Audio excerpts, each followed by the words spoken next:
Muy buenas tardes con todos. Muchas gracias por estar presente en esta. Creo que no es solo una conferencia más, sino creo que hay cierta solemnidad que nos concita a revisar un poco la historia de este monumento. Este monumento que hace homenaje a una madre asesinada, a una esposa leal y distintos valores y virtudes que en su momento y hasta la actualidad han prevalecido en la mentalidad de los ciudadanos que han conocido o por lo menos tienen una noción sobre la historia del comercio y también sobre la historia de Lima. Esta exposición se va a dividir en 4 partes. La primera es acerca de, les voy a hablar acerca del monumento, el proyecto de monumentos en el Bicentenario. Este proyecto, como bien lo ha mencionado el arquitecto Luis Martín Bogdanovich, es parte de un sueño, es parte de una intención por tratar de indagar más allá de las tradiciones orales que existen y existían detrás de los monumentos. Es una serie de publicaciones que busca con rigor científico, con rigor académico, sustentar cuál es la historia de los monumentos y no solo ellos, sino también aplicar un método desde la historia del arte para poder encontrar su valor artístico que muy pocas veces ha sido apreciado por la academia y también por la ciudadanía en general. No solo eso, sino que también es una revisión de su valor simbólico en relación a las tramas simbólicas, la trama significativa que tiene la ciudad y sus distintos espacios públicos. La segunda parte es acerca de la identificación. Vamos a ir de menos a más. Es decir, vamos a identificar cuáles son dónde está ubicada la escultura, cuáles son sus detalles, quién fue su autor, etc. Y la siguiente parte es acerca de la historia que tiene la Plazuela de San Marcelo, el entorno de la Plazuela de San Marcelo y también los primeros motivos por los que se mandó a construir el monumento a María Laos. Y finalmente la cuarta parte es acerca del origen y los motivos discursivos que habían detrás de esta escultura pública. El primer punto es acerca del proyecto que ya se ha mencionado a su momento. Son 5 tomos. El primero de ellos es sobre el siglo XIX, los monumentos que estuvieron en el centro histórico en el siglo XIX. Estos ya pueden ser descargados a través de este QR. Si lo desean hacer, lo pueden fotografiar en este instante y después pueden navegar a través de él. Ha sido publicado en el año 2022. Los siguientes libros son, como ya se ha mencionado, de siglo XX, los monumentos de la primera parte de 1900 a 1950, el tercer volumen es sobre los monumentos de la segunda etapa del siglo XX, el cuarto sobre el barrio de Santa Beatriz y sus monumentos dentro de una propia circulación de símbolos en el contexto del oncenio, y el quinto libro que es los monumentos o las esculturas en diáspora, aquellas esculturas que estuvieron en el centro histórico de Lima, pero porque por razones distintas terminaron en otro lugar, sea del país o sea de la trama de la ciudad. El tercer libro es en donde se inscribe la investigación de María Laos. Este libro tiene entre sus artículos, por ejemplo, para dar una idea, el monumento a Federico Helguera, el monumento a Monseñor de Intilac, el monumento a César Vallejo, que es un homenaje y la primera escultura abstracta del centro histórico, el principal monumento que distingue a este tomo que va en relación a Ramón Castilla, el tercer libertador, el monumento a César Vallejo y también el monumento a María Laos. La idea es mostrar que estos objetos son objetos de arte también, son objetos, y no hablamos de un objeto vacío, no hablamos de un objeto que solamente es un ornamento, o una obra de arte tiene un significado estético en la historia. Y la idea es explicar por qué estas esculturas son obras de arte. Fueron fruto de un esfuerzo de escultores, de instituciones, y el resultado es un mensaje público en la ciudad. Por eso es que en estos libros se ha tratado a estas esculturas no solo como símbolo público, sino también como obras de arte. Además, las esculturas tienen una relación directa con el significado que tiene cada espacio público.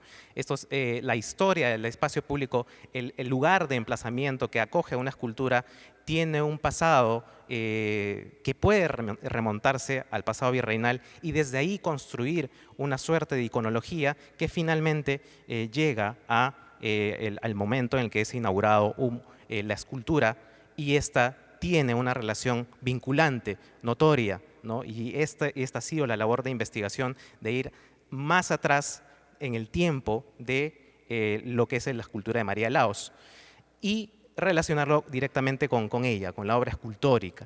Esta investigación de María Laos no sería posible sin el apoyo y la indagación de fuentes primarias y secundarias a través de Alejandra Villalobos, historiadora del arte, Nancy Arbildo, también historiadora del arte, y quien articuló la información y pudo darle un hilo narrativo y que procedo a exponer. Muchas gracias, tengo que extender un agradecimiento, una gratitud a la gerencia de Prolima, porque sin esta no hubiera sido posible llevar este sueño a cabo, el sueño de tener una sumatoria de distintas esculturas y de distintos mensajes que no solo representan los esfuerzos institucionales, sino también representan un anhelo de la ciudadanía. Muchas de estas esculturas han sido propuestas, han sido iniciativa de la ciudadanía. También al Archivo Histórico Municipal de Lima y sus fondos, porque sin ellos no hubiéramos podido ahondar en la historia y en el relato de cada uno. Y también al Grupo del Comercio, sobre todo por darnos este espacio para poder compartir un poco sobre nuestro trabajo.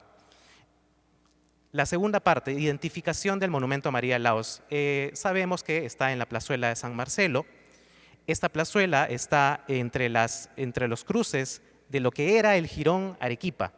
Se debe tener en cuenta que el Jirón Emancipación, la Avenida Emancipación, se llama así desde 1971.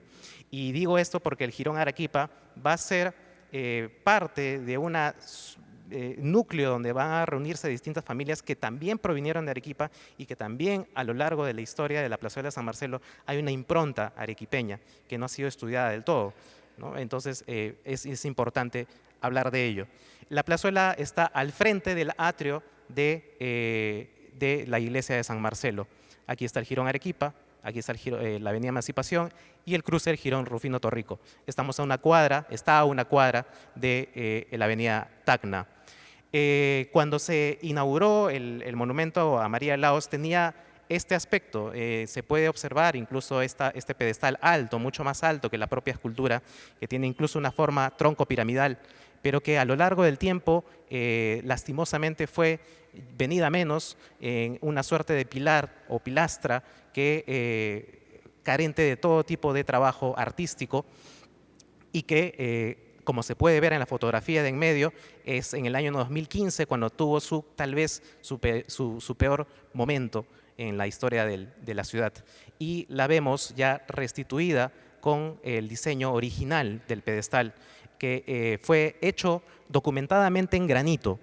Es un granito, no se ha podido identificar si este granito era un granito proveniente de la cantera de Amancaes, como solía ser muchas de las esculturas del centro histórico, o si era una cantera de granito, simplemente, o tal vez granito artificial. La solución que los peritos en restauración de Prolima dieron fue un terrazo, un tipo de granito artificial blanco con granos negros. Esta es la placa en la que se puede ver a un ángel y en donde se rescata especialmente las virtudes de María Laos como mujer peruana.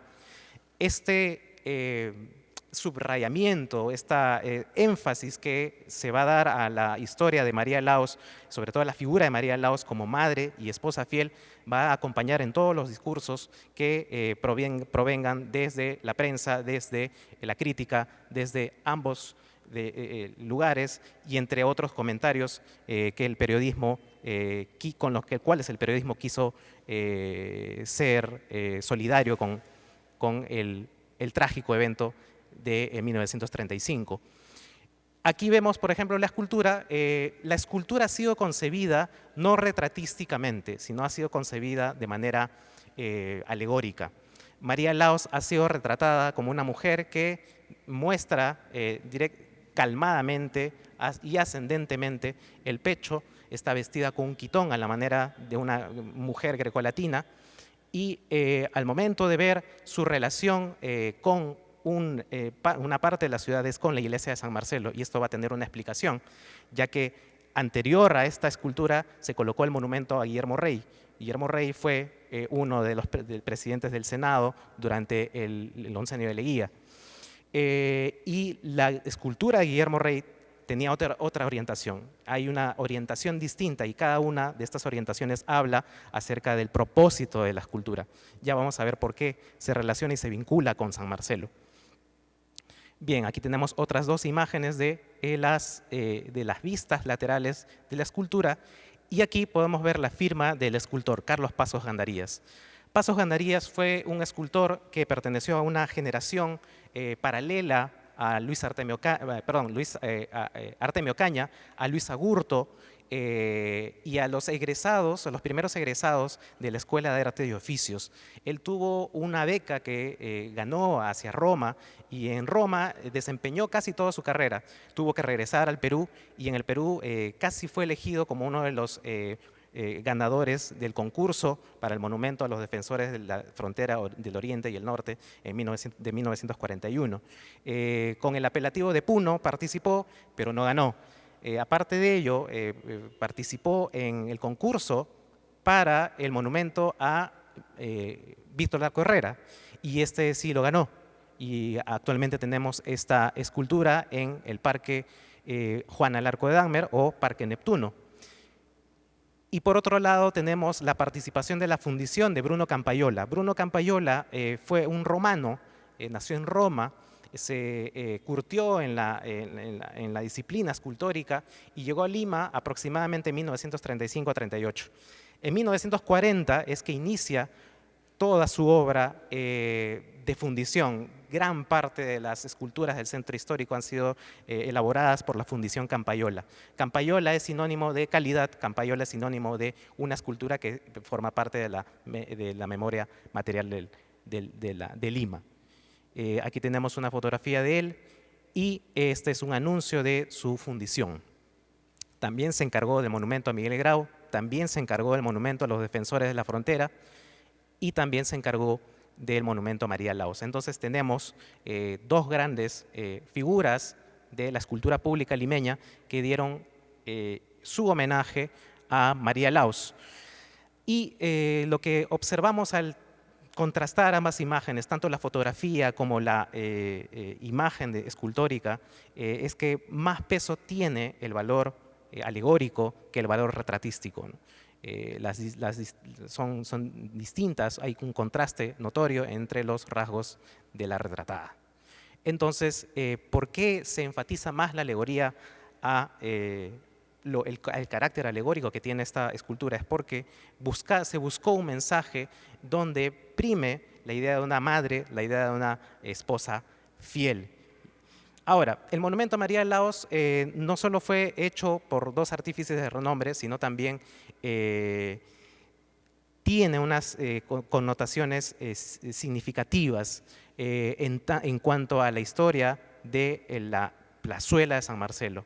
La plazuela de San Marcelo, como vamos a ver en esta tercera parte, en esta cronología, nos podemos remontar hasta el periodo virreinal. En el periodo virreinal fue sede del convento de San Agustín, fue también sede de la Universidad de San Marcos por un breve tiempo, también del monasterio de la Santísima Trinidad, también Torío Mogrovejo creó ya la parroquia de San Marcelo, antes era un oratorio pequeño, en 1584-85.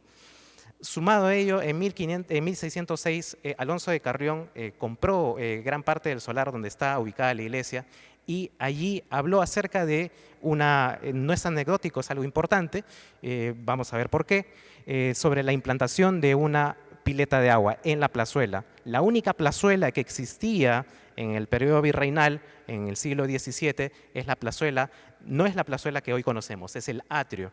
Y esto lo vamos a ver tanto en los planos del virreinato como este, y en otros como Pedro Nolasco, por ejemplo. Y lo interesante de ello es que vamos a ver cómo hay una necesidad de colocar agua porque el barrio de San Marcelo generalmente carecía del agua, y a pesar de que era un santo al cual se dedicaban las oraciones propluviales para que pueda haber riego, y en periodo de sequía era la iglesia más solicitada en Lima, no tenía agua, ¿no? ¿Y qué hay detrás de la implantación de las fuentes de agua? Es que son el antecedente trascendental detrás de los monumentos. Justo antes de un monumento en el siglo XIX siempre habría como hipótesis, tanto por ejemplo, vamos a ver que en la Alameda de los Descalzos habían 3 fuentes de aguas en el periodo virreinal, y cuando se construyó la Alameda de los Descalzos, ya en el periodo de Castilla, ya desaparecieron. Incluso hay un remanente de ellos. En el siglo XIX ocurre que los espacios públicos que tenían una fuente o un sortidor de agua eran retirados, y en su lugar se colocaron los primeros monumentos públicos de Lima. Un caso emblemático puede ser el de la Alameda de los Descalzos. En este plano se puede observar que hay 3 puntos o tomas de agua, y que durante las obras del siglo XIX de Ramón Castilla se retiraron 2 de ellas, y la única que quedó es la fuente que hoy día se conserva al final, en la parte posterior de la Alameda. Entonces, eso no es un dato menor que se quiera colocar una fuente de agua, y dado que no había la suficiente presión de agua o el abasto, se quisiera retirar esa fuente. Ahora, nos damos un salto hasta 1745. Caspar Quijano Velarde es nombrado conde de Torre Velarde, y él compra gran parte del solar que es fronterizo, que está al frente de la iglesia de San Marcelo. El fondo que vemos ya restaurado, esa es la casa de Torre Velarde. Ocurre el terremoto y el cataclismo de 1746, y en el 64 el conde de Torre Velarde ordena que se restaure como un benefactor de esta iglesia parroquial.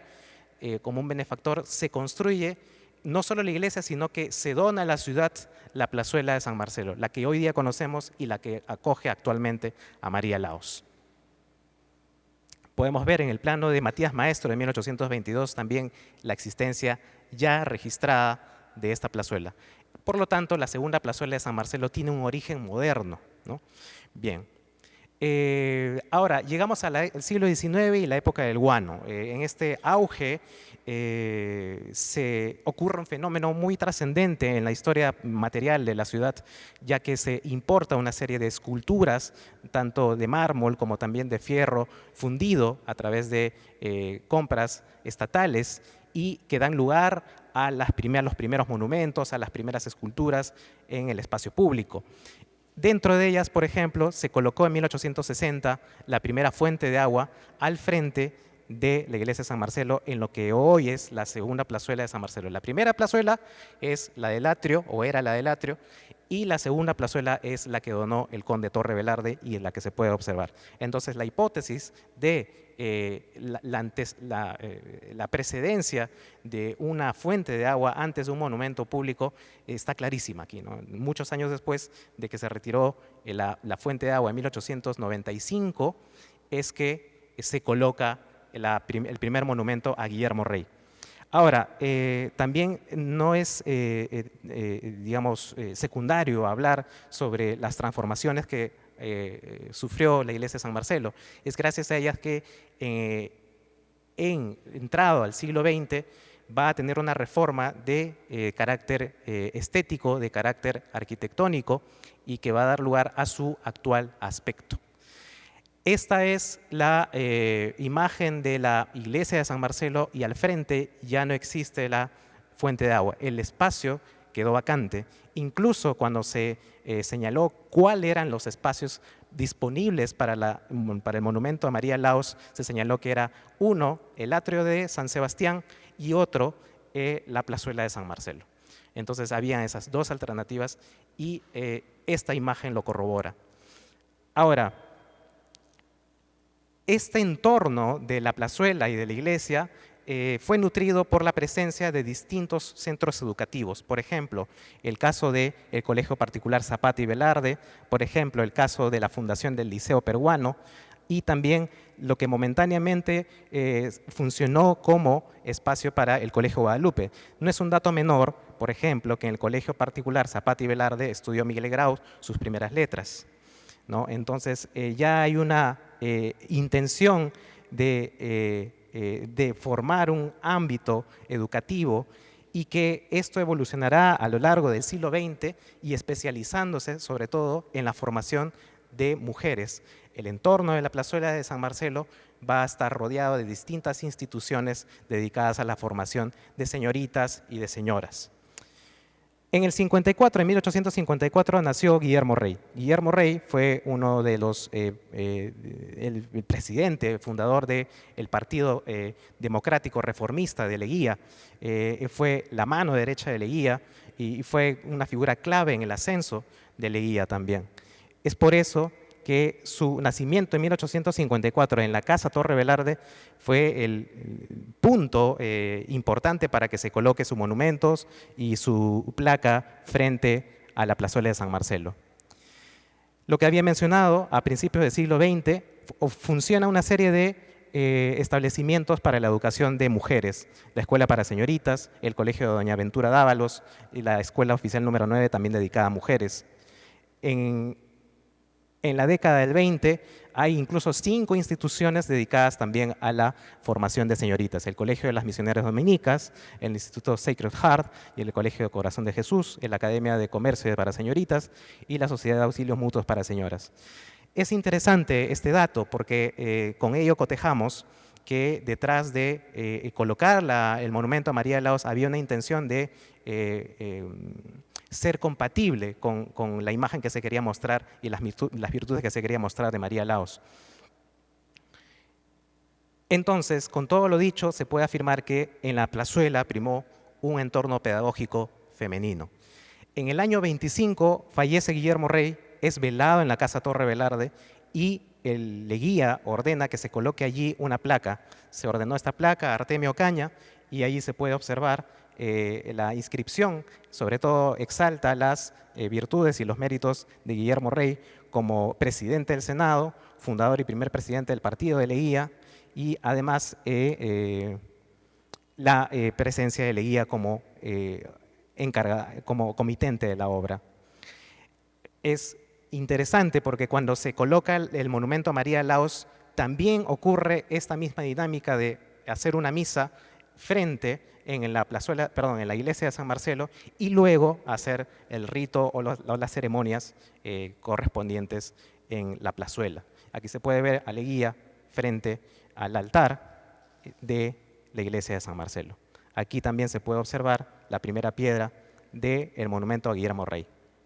La inauguración del monumento fue en 1926 y la intención de colocar este monumento frente a la casa era, uno, claro, hacer una suerte de biografía material, biografía dentro del espacio público, pero además en el periodo de Leguía hay distintos monumentos que se colocaron en el espacio público que tenían un sentido directo con los establecimientos colindantes. Por ejemplo, el caso de Manuel Candamo, civilista, se colocó frente al Palacio de la Exposición su escultura, esta fue dinamitada en el año 1913, en 1926 fue reemplazada por una escultura de Artemio Ocaña y como se puede observar aquí, está mirando a el Palacio de la Exposición que en ese momento funcionaba como lugar del Senado, siendo Manuel Candamo, además de presidente, presidente de la Cámara de Diputados. Los diputados para un lado, el Senado para otro lado y de forma complementaria armaba una simbología.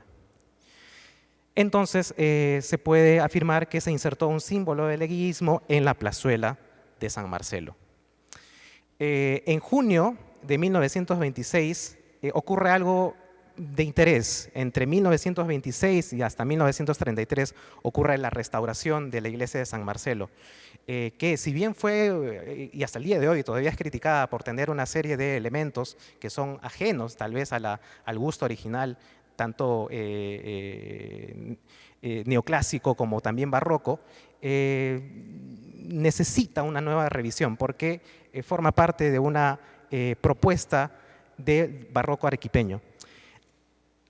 Para entrar a detalle, en 1926 se restaura la iglesia y especialmente la donante, benefactora principal, es María Rosa Benavides Landázuri, que es una de las ascendentes de la familia Santiesteban Benavides. La familia Santiesteban Benavides, proveniente de Arequipa también, fue también, digamos, una de las familias que tuvo mayor efecto, influencia en la sociedad y especialmente en el barrio de San Marcelo. Aquí tenemos unas imágenes de cómo fueron restauradas en el año 26 el interior de la iglesia de San Marcelo. El diseño de San Marcelo entre el 26 y el 33 fue de una influencia barroca arequipeña. Vemos su anterior diseño contrastado con el nuevo y hay una evidente necesidad de apelar al barroco andino, al barroco limeño, tanto en sus ornamentos, especialmente en sus citas al plateresco, por ejemplo. Y aquí vemos la iglesia de San José de Nazca, que es plenamente una de las iglesias que más tiene influencia del barroco de Arequipa.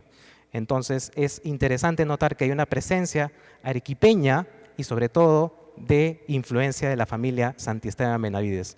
El plano lo hizo Luis Santiesteban Benavides, es decir, uno de los descendientes de esta familia, de la mano con Claude Saut, ¿no? el reconocido arquitecto, y aquí podemos ver algunos de los planos, de los detalles de la cúpula, así como del portal o el frontispicio.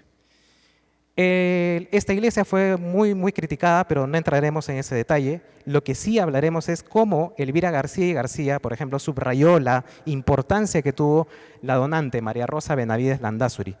Elvira García y García también va a apoyar el proyecto a María Laos desde las fronteras de las trincheras de la prensa escrita, especialmente desde el comercio. Y resulta interesante saber su opinión acerca de cómo esta restauración fue concebida como la piedad de la mujer limeña. Además, esta época entre el 30 hacia el 50 está muy marcada por la presencia del activismo de las mujeres, sobre todo de las mujeres acaudaladas y filántropas, especialmente de Juana Larco de Dahmer, que fue la primera mujer homenajeada en el espacio público de Lima. Su monumento se colocó en 1922. En 1928 se retiró y se trasladó a lo que es actualmente el Parque Juana Larco de Dahmer, lleva su nombre, o Parque Neptuno. Además es una época donde, por ejemplo, Soy la Aurora Cáceres hizo una actividad política constante a tal punto que logró que en el municipio se reconozca el sufragio femenino en el año 33. Entonces hablamos de un crecimiento en la necesidad de incorporar a las mujeres en la participación tanto política como social de Lima y en general del Perú.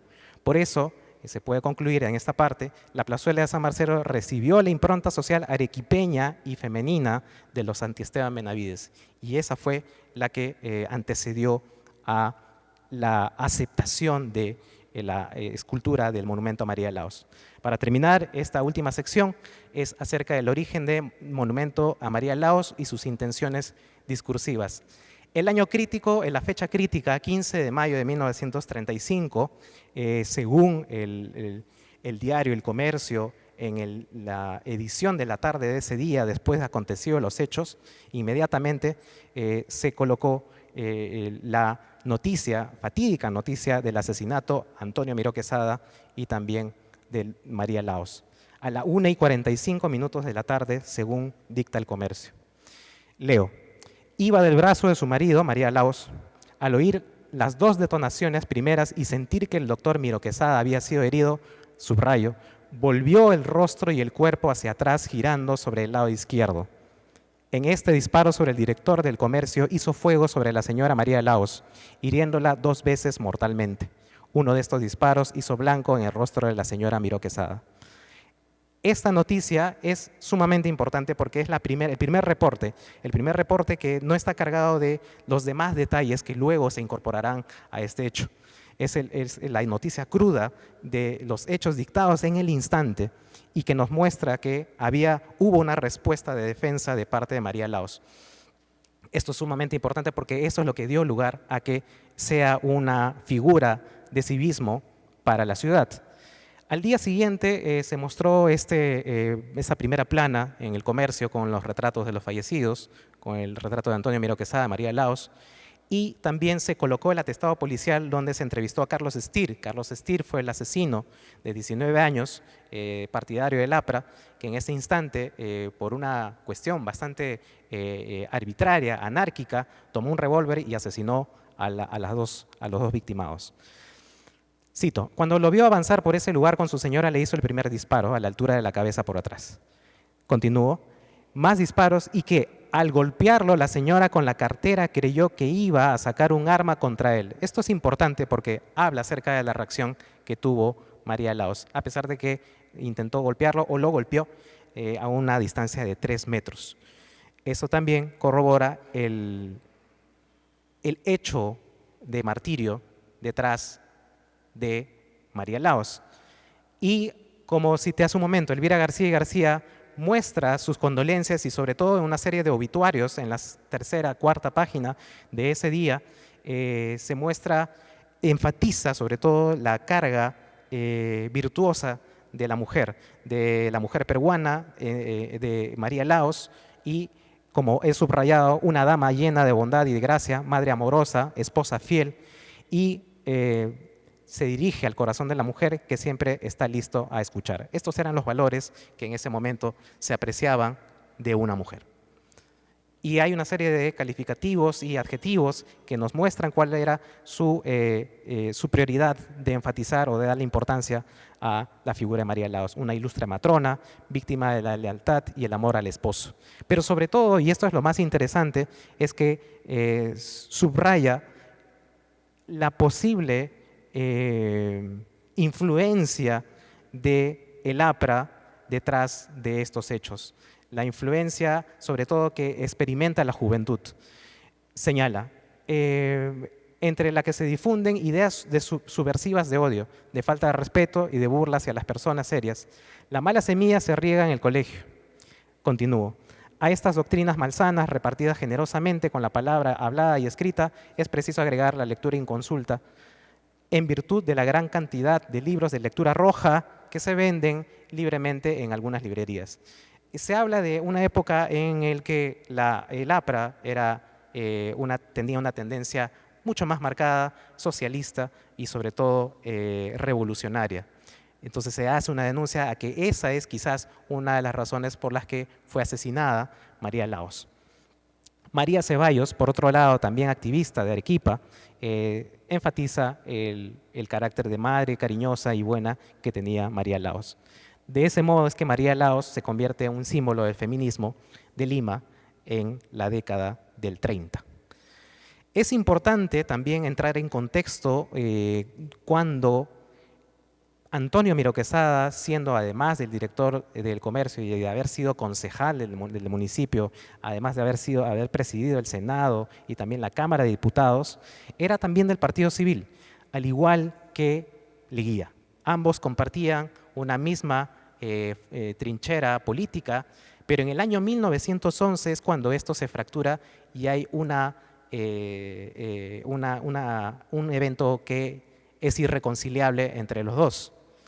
Cuando Leguía renuncia al Partido Civil e inicia su propia carrera política, y además parte de su primer gobierno fue renunciar al Partido Civil para hacer su propio partido, su propia facción primero y luego un partido político, también disolvió la Junta Nacional de Elecciones. Esto fue visto como un riesgo o un peligro para el orden democrático. Entonces, por eso es que distintas fuentes anuncian que tanto Antero Aspíllaga, que en ese momento era el presidente del Senado, como también Antonio Miró Quesada, quisieron hacer una moción de vacancia para Leguía.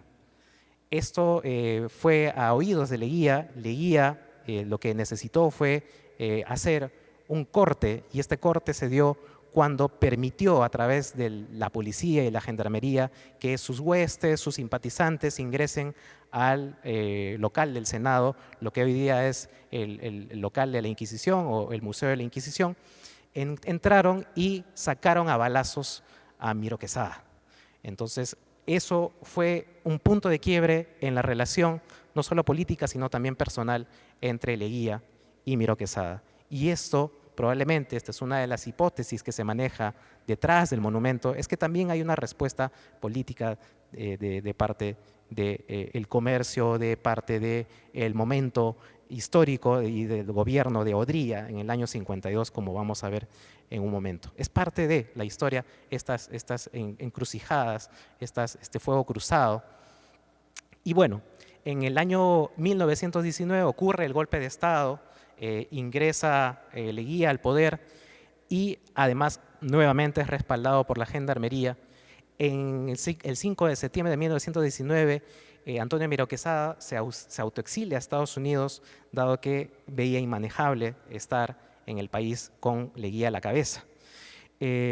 Además de ello, 5 días después, el comercio y la prensa son atacados y son víctimas de una serie de bombas, una serie de incendios, y no solo de los dos periódicos, sino también de Antonio Miro Quesada, las casas de Antonio Miro Quesada y de Antero Aspíllaga.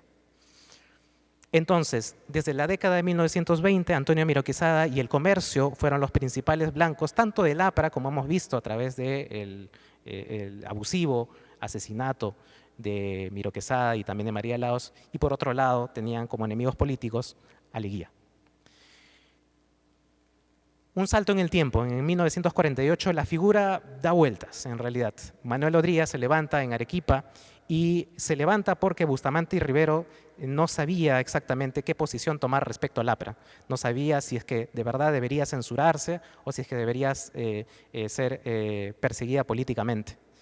Ante esa duda es que Odría, una figura fuerte y además de ser el comandante de las Fuerzas Armadas, toma el poder y declara ilegal al partido aprista. Y ese mismo año se publica una serie de libros que tratan de justificar cuáles eran las distintas acciones ilegales y delictivas del APRA. Según Karen Poulsen, el APRA fue considerado un peligro para la civilización occidental y que ponía en riesgo la democracia por tratarse de una ideología de corte marxista. Y además, en ese momento es que tanto el gobierno de Odría y el comercio entran en una relación bastante próspera. El 2 de julio de 1950, Odría gana las elecciones y Enrique Miro Quesada Laos, hijo de María Laos y de Antonio, entra como diputado de Lima, representante de Lima. Entonces, en esta época se invierten un poco los papeles. El APRA ya es perseguido por el gobierno y la figura de Guillermo Rey quedó desplazada del espacio público ya que había caído el gobierno de Leguía. Podemos concluir esto a partir de lo revisado. El 12 de septiembre de 1951, José Parra del Riego, representante diputado de Junín, hace públicamente la propuesta de un monumento a María Laos. En la propuesta destacó que esta obra era considerada parte de los sagrados intereses de la nacionalidad y que es deber del Estado exaltar el civismo, lámpara votiva de eterna lumbre que estamos obligados a mantener y perpetuar. Es en este momento también que hay una necesidad de elogiar la figura de María Laos porque también hay ciertas presiones internacionales de hacer partícipe a la mujer en los sufragios, en los comicios electorales. El Perú fue uno de los últimos países que admitió el sufragio en el año 55 a 56 y en la región fue el último junto con México en admitir este derecho. Entonces había una necesidad de representación de una mujer en el espacio público. Antes de la declaración o la declaratoria de la ley 11652 que da lugar al monumento a María Laos, las distintas instituciones ya hablaban en positivo, ya hablaban afirmativamente que este monumento se iba a realizar. Por ejemplo, la Municipalidad de Lima concierta este proyecto señalando: un bello proyecto para rendir tributo a la mujer peruana. Continúo. Pidió que, con el acuerdo del Consejo Municipal, se dirigiera oficios a la Cámara de Diputados y a los familiares de la señora Laos de Miró Quesada, expresándoles la complacencia con que el Consejo Provincial de Lima ha visto la aprobación de esa iniciativa parlamentaria. Y al revisar la documentación, el archivo histórico municipal, efectivamente está la respuesta de Manuel Miró Quesada, y se puede ver, se puede leer incluso que de manera especial en el seno del Consejo la aprobación de la ley que manda a erigir un monumento a mi sacrificada madre, ¿no? En nombre de mis hermanos y en el mío propio agradezco a usted y por su digno intermedio a todos los miembros del municipio. Todavía no estaba decretada la ley, pero ya había muchos brillos o figuras positivas para que esto ocurra. Y ocurre la ley 11642, dije 52, 11642. Y en cuyo artículo primero se señala que la plazoleta, la plazuela de San Marcelo, iba a ser el lugar ya decidido para la escultura de María Laos. Reconocimiento público al sacrificio de su vida que traduce las virtudes de la esposa peruana. El segundo artículo señala que su inauguración va a ser como parte del homenaje u obituario, un año más, de rememorar su asesinato frente a la Plaza San Martín. Además, en el artículo tercero se señala que el Poder Ejecutivo va a correr con todos los gastos. Ahora, ¿por qué la plazuela de San Marcelo? Ya creo que con todos los elementos que hemos mencionado se puede ver que había una educación femenina, había una presencia femenina en la plazuela de San Marcelo. Además, que había un símbolo del legueísmo previo antes de María Laos, y que probablemente, y esto es como una hipótesis únicamente, haya habido una respuesta hacia Leguía, hacia el periodo de Leguía. Bien, Luis Ayón Araníbar del Comercio señala: al elegir al sitio como ubicación de la estatua se ha tenido en cuenta en primer lugar la predilección que tuvo la señora Miró Quesada por el templo de San Marcelo, como igualmente el hecho de que dicha plaza, junto con la de San Sebastián, constituyen los únicos lugares típicamente limeños. Esto puede ser cierto. De hecho, la predilección de Laos, de María Laos, no se ha podido documentar, pero resulta interesante que sea así, ¿no? Porque se entendería que es una encomendación, una evocación de su sacrificio frente a la iglesia de San Marcelo que frecuentaba. Aquí podemos ver cómo estaba posicionada el monumento a Guillermo Rey y cómo fue posicionado el monumento a María Laos de cara a la iglesia de San Marcelo. En la experiencia que he podido ganar en todo el proyecto sobre monumentos, resulta interesante que casi todos estos proyectos han tomado por lo general 3, 4, 5, incluso hasta 20 años. En este caso fue una excepción porque tomó únicamente 6 meses para que se resuelva el encargo, para que se inaugure la escultura. También tengamos en cuenta que en el gobierno de Odría se impulsaron distintas obras públicas, entre ellas, por ejemplo, pensemos en las unidades vecinales, no solo eso, sino también algunos monumentos, por ejemplo, el monumento a Andrés Avelino Cáceres, el arco triunfal, una suerte de arco triunfal o portada monumental para la Feria de Octubre, que fue un impulso para el turismo que quiso el gobierno de Odría, además de aquí se puede ver incluso el arco construido frente al monumento a Jorge Chávez, frente al Campo de Marte. También la intención de reconstruir el Arco del Puente, que es un proyecto que quedó encarpetado también y que está debidamente documentado y que probablemente se realice en estas épocas, esperemos sea así. Por otro lado, en 1951 se termina este proyecto dedicado a Fermín Tanguis, otra escultura ecuestre. Además, en el año 51-54 se pide el reemplazo de la figura de Bolognesi al considerarla derrotista frente a la triunfalista que elaboró el escultor Artemio Caña. Este es un dato que muy poco se sabe, si bien el monumento ecuestre Ramón Castilla se inauguró durante el gobierno de Juan Velasco Alvarado, fue un proyecto que se consolidó y con las maquetas terminadas y con el aspecto final de la obra en el año 53, en el año en que gobernaba Odría. Además, el Instituto Libertador Castilla, que fue creado por Odría, tenía como fin principal homenajear al tercer libertador. Entonces, se puede constatar que el aparato estatal aprueba e inaugura rápidamente el monumento a María Laos. En el día de inauguración, Francisco Changanaki, que fue un abogado, especialista y sobre todo partidario del Partido Civil, señaló: el Día de la Esposa Peruana, cuyo símbolo tendría que ser la señora María Laos de Quesada, ya que hasta por feliz coincidencia lleva el nombre de María Santísima. Es interesante un dato que en 1924, durante el gobierno de Leguía, se instauró la festividad del Día de la Madre a nivel nacional y esto ocurrió también para el día de la inauguración. Se celebró tanto el Día de las Madres como también el día del asesinato de María Laos. Parra del Río, que fue el iniciador del proyecto, señaló en la inauguración: perennizar la historia más emotiva de la esposa peruana. Continúa: en esta plaza se levanta, en la Plaza San Marcelo, se levanta el monumento a la señora María Laos de Miró Quesada como símbolo del amor conyugal más puro y de la esposa mártir abnegada. Entonces, para llegar a unas conclusiones generales, me permito leer. Estas son las conclusiones de esta investigación.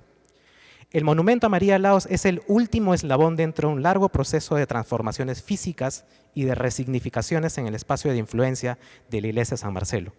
Los cambios físicos y simbólicos más trascendentes de este lugar ocurrieron a partir de un repetido mecanismo religioso, financiero y social de obra pía, efectuado por las familias más acaudaladas que vivieron en los alrededores de este templo entre 1585 y 1952. El monumento a María Laos fue un proyecto impulsado por el gobierno de Odría que, en concierto con la familia Miró Quesada, se desarrolló dentro del contexto de persecución política contra el APRA y en el marco de las presiones locales e internacionales para el reconocimiento del sufragio universal de las mujeres peruanas. La necesidad de construir un símbolo que capitalizara la aceptación moral cristiana de la sociedad limeña y, principalmente, de la simpatía de las mujeres, recayó en la figura de María Laos. Bajo este propósito, se eligió políticamente la plazuela de San Marcelo, ya que se articulaba perfectamente con el sentido pedagógico femenino que había adquirido en las primeras décadas del siglo XX. En la antesala al reconocimiento de los derechos universales del sufragio de las mujeres en el Perú, el monumento a María Laos contribuyó con representar a las mujeres en el espacio público de Lima, que hasta entonces solo contaba con la efigie de Juana Larco de Dahmer. Concebido bajo el prisma de códigos religiosos, se exaltó su virtud de madre abnegada y esposa sacrificada. Por lo tanto, esta escultura sostenía el ideal de una conducta femenina.